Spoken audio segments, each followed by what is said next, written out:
Hi friends, welcome to my channel. ఇవాళ సొరకాయ curry ఎలా చేయాలో చూద్దాం రండి. ఫస్ట్ ఒక కడాయి పెట్టుకొని 5 టేబుల్ స్పూన్ ఆయిల్ వేసుకొని ఆయిల్ హీట్ అయ్యాక 1 టేబుల్ స్పూన్ ఆవాలు, 1 టేబుల్ స్పూన్ జీలకర్ర, 1 టేబుల్ స్పూన్ ఉద్దిపప్పు, 1 టేబుల్ స్పూన్ మంచినపప్పు వేసుకొని ఫ్రై చేసుకోవాలి. ఇప్పుడు మిక్సీకి 2 టమాటోస్, 2 ఆనియన్స్, 3 ఎండుమిర్చి, అల్లం వెల్లుల్లి వేసుకొని మిక్సీ పట్టుకోవాలండి.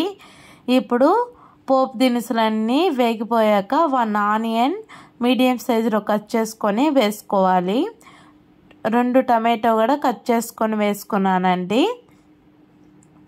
ఆనియన్ టమాటో త్వరగా మగ్గాలంటే 1 టేబుల్ స్పూన్ సాల్ట్ వేసుకొని ఫ్రై చేసుకోవాలి. మనం మిక్సీ పెట్టుకున్న మిశ్రమాన్ని ఇందులో వేసుకొని 10 మినిట్స్ వరకు సిమ్లో పెట్టుకొని ఫ్రై చేసుకోవాలండి.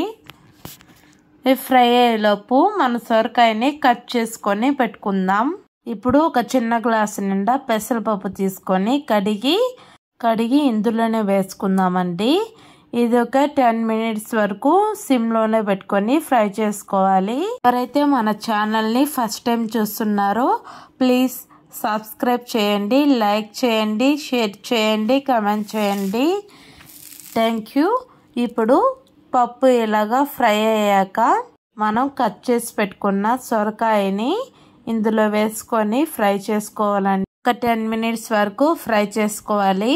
సొరకాయలో వాటర్ అన్నీ ఇంకిపోయేంత వరకు ఫ్రై చేసుకోవాలండి.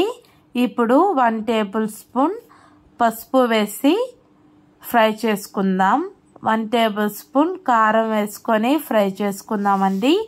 ఇందులోనే ఉప్పు వేసి ఫ్రై చేసుకున్నాక 2 గ్లాస్ వాటర్ యాడ్ చేసుకున్నాక ఉప్పు కారం మీకు కావాలంటే అడ్జస్ట్మెంట్ చేసుకోండి.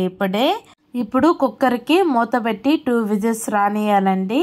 ఒక కడాయి పెట్టుకొని వేరుశనగపప్పు వేసుకొని ఫ్రై చేసుకుందాం. ఇది సిమ్లో పెట్టుకొని ఫ్రై చేసుకుంటే పప్పులు చాలా రుచిగా ఉంటుందండి. ఇలా ఫ్రై అయ్యాక స్టవ్ ఆఫ్ చేసుకొని మిక్సీ పట్టుకోవాలండి పొడిని. 2 విజిల్స్ వచ్చాక కుక్కర్ని ఓపెన్ చేసి చూద్దాం రండి. సొరకాయ అయితే సాఫ్ట్గా ఉడికిపోయింది. మనం మిక్సీ పట్టుకున్న వేరుశనగల పొడి ఇందులో 4 టేబుల్ స్పూన్ యాడ్ చేసుకోవాలండి. సిమ్లో పెట్టుకొని ఈ కర్రీ బాగా 2 మినిట్స్ వరకు బాగా కలుపుకోవాలండి. లాస్ట్లో కరివేపాకు, కొత్తిమీర వేసుకొని స్టవ్ ఆఫ్ చేసుకోవాలండి. కర్రీకి కాంబినేషన్ వచ్చి రాగి సంగటికి చాలా బాగుంటుందండి. రైస్కి, చపాతీకి చాలా సూపర్గా ఉంటుందండి.